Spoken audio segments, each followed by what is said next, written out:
The Boston Bruins are only 2 games into the preseason, and already we're seeing some surprising moves. With roster cuts possibly starting to take shape, a few names might be cut earlier than fans expected. Who stood out so far, who's on the bubble, and which cuts might come back to shock us later? I'm going to break it all down in this video and just give you my opinion.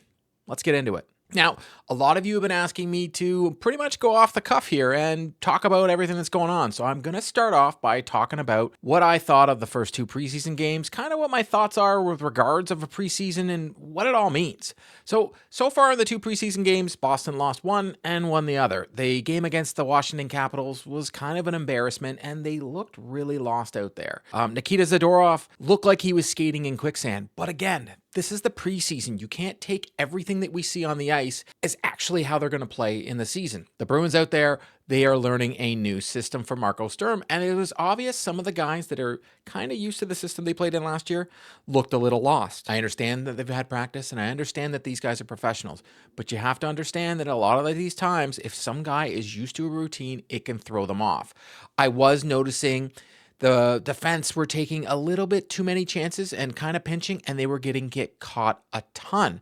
It almost looked like the goalies were being left out all on their own. Mind you, Michael DiPietro didn't do himself any favors in hoping to get a roster spot for the Boston Bruins. The only goalies we've seen so far are Jonas Korpisalo, Simon Zajac, and Michael DiPietro. And as I said before, DiPietro looked absolutely terrible. His rebound control, he seemed to be fighting the puck the whole time. And every time he went down, he pretty much was leaving half the net open. DiPietro relies on being very athletic and covering the net, kind of like what we saw from Tim Thomas earlier on in his career. And unfortunately, he was getting caught. And, you know, we're playing Washington, and Washington wasn't exactly putting out a lineup with Alex Ovechkin out there, and he still look pedestrian at best. It's unfortunate, and with the training camp the way it's going to be, I just don't think Mike DiPietro is going to get that many more chances to try and secure himself a roster spot with this Boston Bruins team. And then I know at the beginning of the summer, we all thought that possibly DiPietro would be someone that is going to get claimed on waivers. Heck, every hockey podcast was talking about how DiPietro's that guy. As soon as the Boston Bruins put him on waivers, he's going to get claimed. I'm at the point where I don't think there's any chance that this guy gets claimed by any team. The Bruins should have no issues throwing him through waivers, because any team claims him, they've got to put him in their roster as well. And he's only played the one game, so he's going to need to play some more out there to maybe shine. But at this point, if the Bruins put him on waivers to send him down to the AHL Providence, no one's picking this kid up, unfortunately. And that's not to say that he won't be great down in Providence, because he had a great year down in Providence. But I just don't think he is NHL ready at this point. He's proven this over the past that he hasn't been NHL ready. He needs to show more, and maybe he needs more time to get his confidence back. I totally understand. I spoke about it before in a previous video. What the Vancouver Canucks did to him was terrible, but unfortunately, he's going to have to figure out a way to get over this. But I've had many people tell me that they don't think this guy is NHL ready, and I think I'm seeing it now. Mind you, though, Simon Zajac looked fantastic. And again, it's only preseason, but he looked like the better goalie. He looked like the goalie that kept the Boston Bruins in the game against the Washington Capitals. So if you're the Boston Bruins, that is something that you can take as a feather in your cap. You found a diamond in the rough, and hopefully he has a phenomenal year with the AHL's Providence Bruins. I have no doubt at this point, even though I'll get into Jonas Korpisalo, that Jonas Korpisalo will be the backup goalie for the Boston Bruins. They're going to roll him out as the guy for the rest of the season. Whether that's the right choice or not, it is what it is. And I'm not saying that the Boston Bruins have somebody else that can replace him on the roster. I just don't think it's the right thing to have Simon come in and be an NHL backup goalie this year. I think he needs quality starts. Send him down to Providence. Him and DiPietro, the goalies down there, and they can have a quality year, because the Providence Bruins are going to have a pretty good roster, because we'll get into, who I think and who I don't think is going to get cut. But I wanted to just talk about the goaltending in the first 2 games. Jonas Korpisalo in the second game against the New York Rangers. Man, he looked bad in that first period. He looked good in the third period, but he also didn't look good in the second period. Again, go back and watch the replays. Pretty much every shot that hit him, huge juicy rebound came out. He was missing his angles a lot of times. He was challenging at the wrong times. He looked like he was scrambling. He had a hard time playing the puck behind his net. He looked like the goalie whose career averages spell it out for the rest. You can see the numbers. I'm going to pop them on the screen. Jonas Korpisalo, I would say if it wasn't for Jeremy Swayman playing as bad as he did last year, he once again would have held the crown of being the worst goalie in the NHL for playing a certain amount of games. Like I say, you can't really judge goalies based on the stats when you look at it. The guy's only played 10 games, but if a goalie's played over 15 games in a season and they continually are the worst in the league, that's telling you something. I understand a lot of people last year were like, well, maybe goalie Bob brought him in. Well, if he did, goalie Bob was mistaken, because as of right now, I'm still going to be coming out here and saying that Jonas Korpisalo is not a good goaltender, and if the Boston Bruins are going to be making the playoffs, and that is a possibility, and I'm not saying it is, it's a possibility at this point, but I'm not saying I think they're going to make the playoffs. They're going to have to find a better goalie as a backup than Jonas Korpisalo. Mind you, we still haven't seen Jeremy Swayman play a game yet or David Pastrnak play a game in the preseason. Now, I wanted to go through who else I thought was maybe a standout or may have struggled or so on and so forth in these first two games. And my number one standout is Fraser Minten. I think the Boston Bruins originally thought that he possibly would be starting the year in Providence and then they would gradually bring him up. But I think he has made a strong case in the first two games, plus rookie camp, plus the games that he played last year in the NHL, that they need to figure out a way to keep him in the lineup, because he was one of the better players out there. He is great on the draws, great on the forecheck. He is great along the boards. He makes smart plays. He's making passes with purpose. He looks really good out there. He's not a top six player by any means, but for the bottom six in the Boston Bruins, a guy at his age and the way he's playing the game, I can't see how you don't keep him in the lineup. If they start him in Providence, I think that will actually hurt his development. I think he is NHL ready through and through. He looks more NHL ready than most of these young kids on this roster. So I'll go through the list of who they brought to camp, and then we can go on who I think is probably going to get cut. And then we'll go on talking about a little bit more of the guys and how they played in the first two games. So in the forward group, they had Joey Abate, Victor Arvidsson, Dalton Bancroft, John Beecher, Matej Blumel, Patrick Brown, Riley Duran, Michael Easimont, John Farinacci, Morgan Geekie, Brett Harrison, Tanner Jeannot, Mark Kastelik, Marat Husadinov, Sean Corrali, Elias Lindholm, Donald Sloxmalis, Fabian Lysell, Georgi Merkulov, Fraser Minten, Casey Middlestat, David Pastrnak, Matthew Poitras, Jake Schmaltz, Alex Steeves, Riley Tufte, Jeffrey Vale, and Pavel Zacha. David Pastrnak hasn't played a game yet because, as I mentioned in a previous video, he started off with a minor injury. I would actually think he's probably going to get into the lineup very soon. Right off the top of my head, Joey Abate, Dalton Bancroft, Patrick Brown, Riley Duran, Farinacci, Harrison, Loshmelis, Merkulov, Schmaltz, Tufte, Vale, they ain't making this team. Right off the bat, those guys will start the year in Providence. The guys that are on the bubble that no one's been officially cut as the time I'm making this video, Fabian Lysell and Alex Steeves. Steeves, he didn't play bad. He played decent in the games that he played. Same with Fabian Lysell. It's just they didn't stand out to me on the ice. It wasn't like, oh my God, Fabian Lysell is ready to play in the NHL. As much as I would love a guy like Fabian Lysell, who's a skilled player, to make this roster, I look at their top six and I don't see how he fits in right now, because a guy like Blumel looked really good out there in both games that he's played. He is very good with his shots along the wall there. They were putting him in the slot and they were feeding him, and he was making some very quality scoring chances, that is. Sorry, my apologies. I don't know where my brain was there for a second. But I think Blumel is almost a lock to make this hockey club. I know Dom, friend of the show, he penciled him in as making this team. I think a guy that is staying with Pavel Zacha right now, you got David Pastrnak talking about him. They've got him on the PP2 or PP1, depending on which game you watched in the first two preseason games. That tells me that they are hoping that he makes this team. Plus, he's not waiver exempt. So a guy like Blumel would have to go through waivers, and he hasn't played bad. So I would think that he makes this team, and possibly he's in your top six. That's why I don't think Fabian Lysell is making this team. I've said this before and I'll say it again. I think if Fabian Lysell makes this hockey club, he needs to be a top six player. I don't see how you can have him in a bottom six role, unfortunately.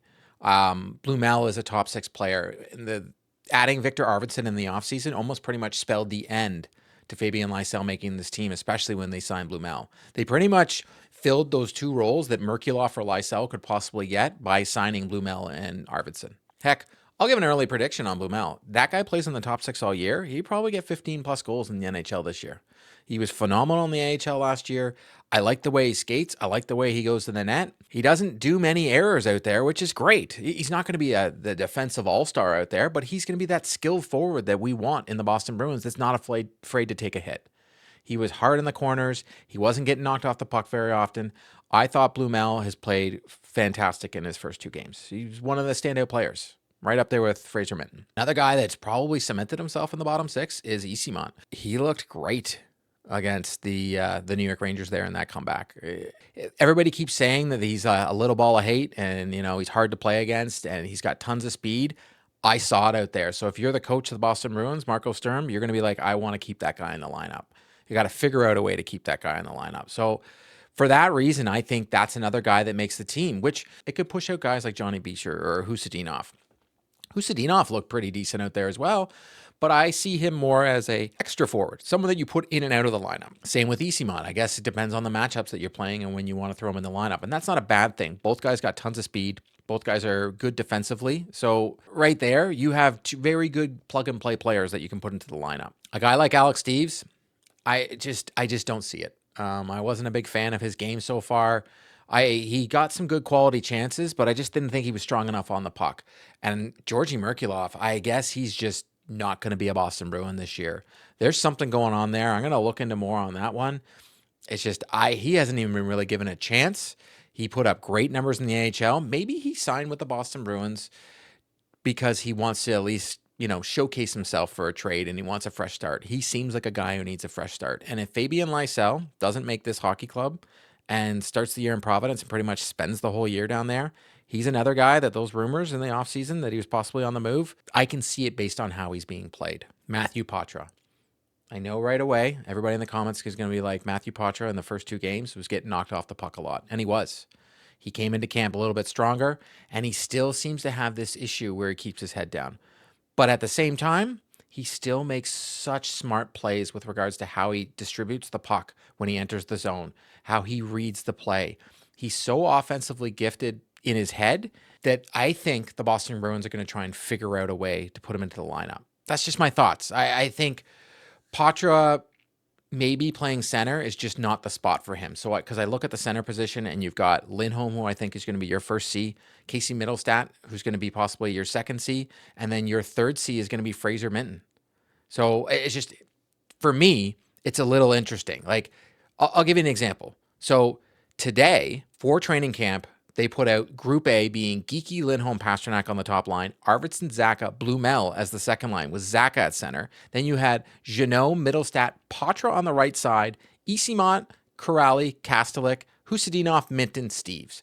What that tells me is Marco Sturm is trying to figure out what he's got here. He's realized Matthew Poitras isn't going to be a center for the Boston Bruins for this year. If Poitras's making this team, I just don't see how he fits into the center position because I think Minton has secured himself a possible spot at center for the Boston Bruins on how well he's played if they move Zacha back over to the wing. But we'll see what they're doing because Sturm's going to try and do some things. And if Minton starts the year in Providence, I don't think he stays down there long. But I also think, again, I said this before, I think that's hurting his development because I think he's secured his spot. And maybe signing Sean Kuraly was a mistake. But Poitras being tried on the wing makes me think that Marco Sturm's like, hey, the kid's offensively gifted. Maybe let's try him on the wing for the rest of the preseason if he can make the team.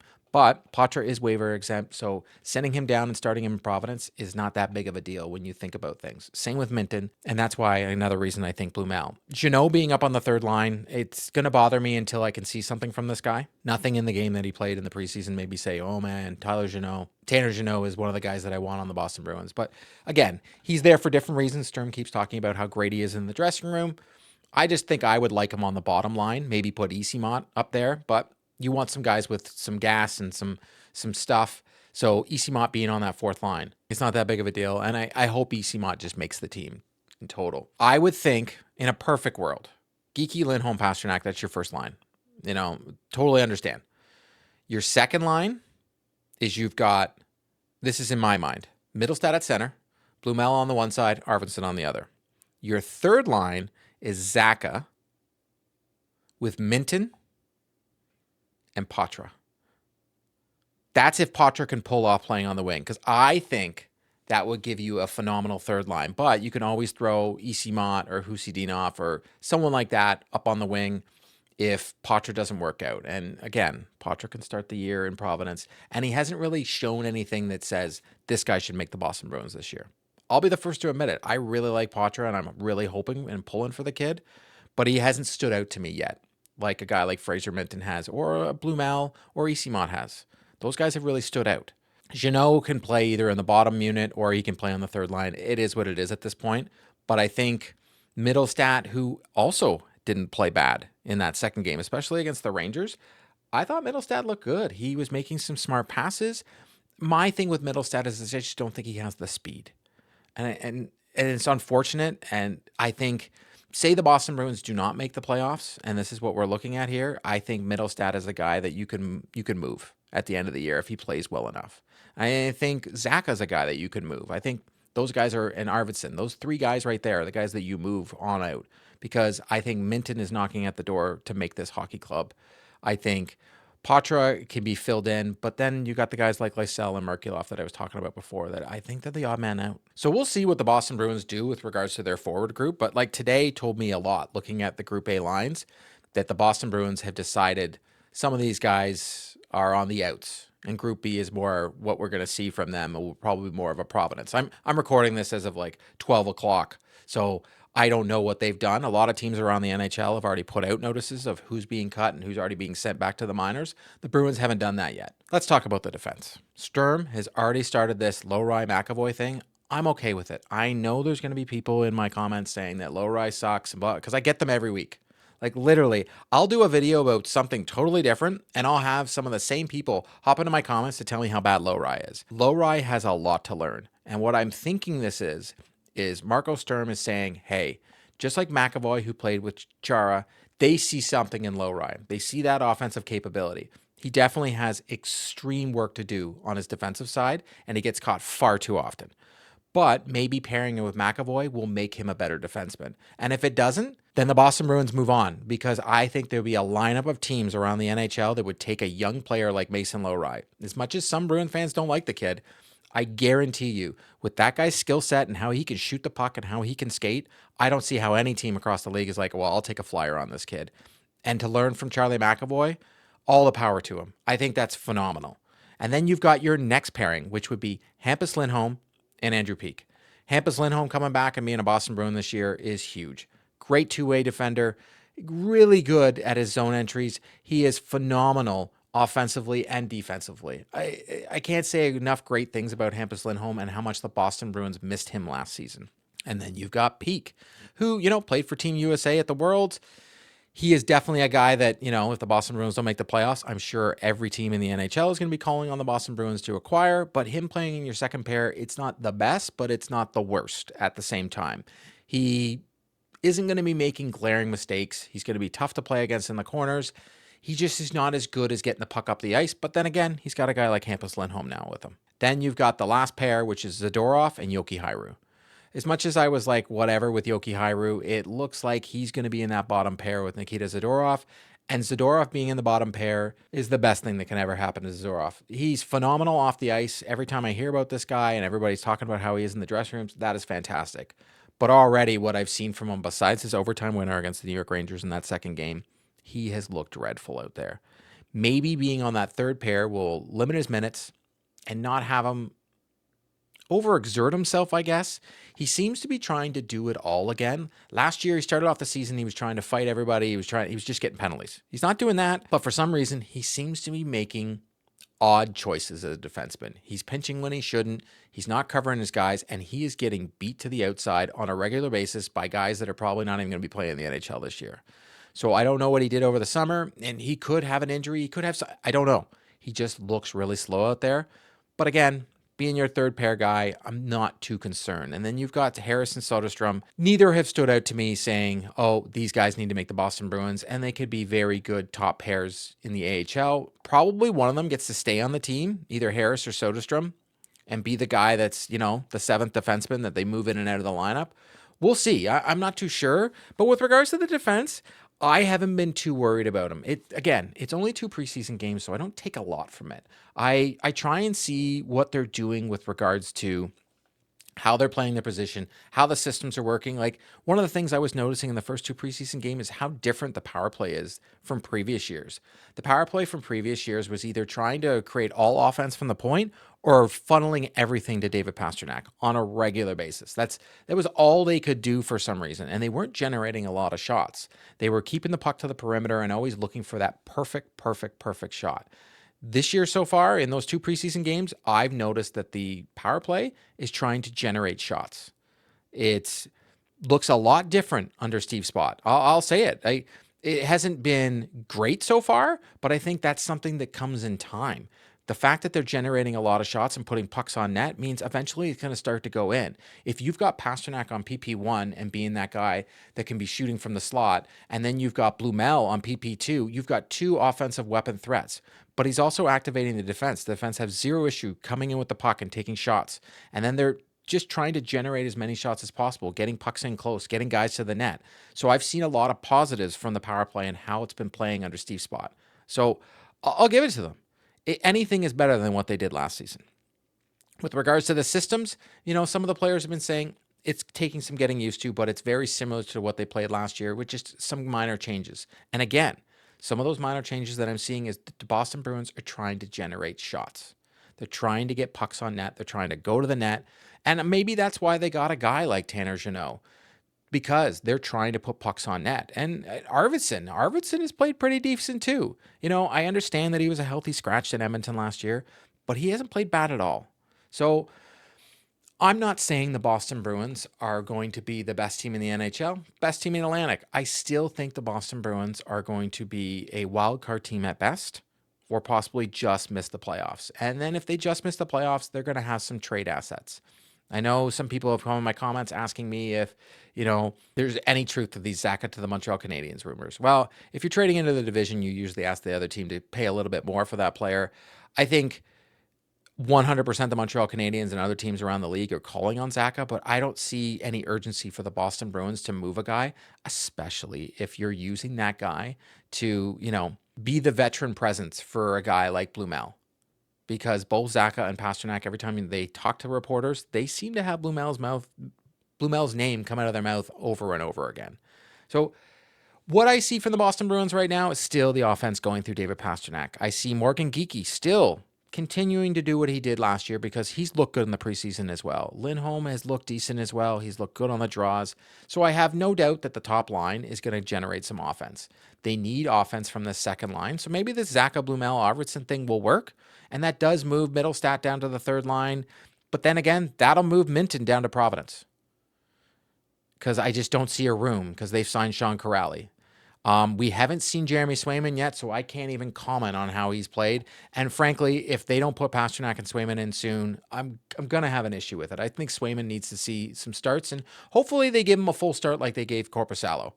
I wasn't a fan of how Korpisalo played, but I'm very rarely am.